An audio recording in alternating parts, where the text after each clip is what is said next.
Spirit Lake Massacre consisted of Sioux Indians and some settlers who settled around Lake Okoboji and Spirit Lake. In the summer of 1856, a group of settlers settled on Lake Okoboji. The winter of 1856 was harsh. Blizzards and heavy snow hit the area hard.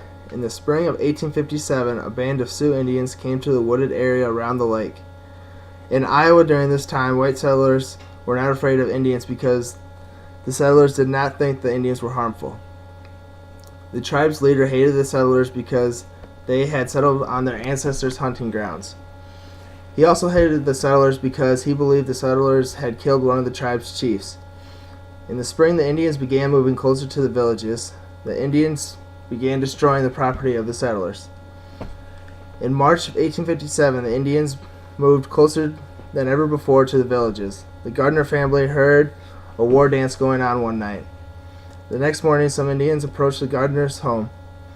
Some of the Indians began walking around the house. Mrs. Gardner offered food to the Indians as they entered the home. The Gardners offered what food they could. The Indians left but would return later that night demanding supplies from the Gardners. When the Indians returned that night, they killed all the Gardner family except for the youngest daughter, Abby.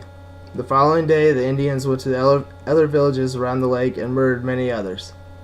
However, they would take 3 more prisoners along with Abby. The 3 other women include Mrs. Thatcher, Mrs. Noble, and Mrs. Marble. The tribe then headed north towards Springfield, Minnesota to go after more settlers. In the spring of 1858, the Indians had 3 of the original 4 prisoners. One of them had become ill and they killed her because they did not want to drag her along. An Indian agent had come across the Sioux tribe and had traded some goods for the 2 remaining prisoners. Years would pass, and Abby Gardner would eventually make it back to her father's cabin on Lake Okoboji.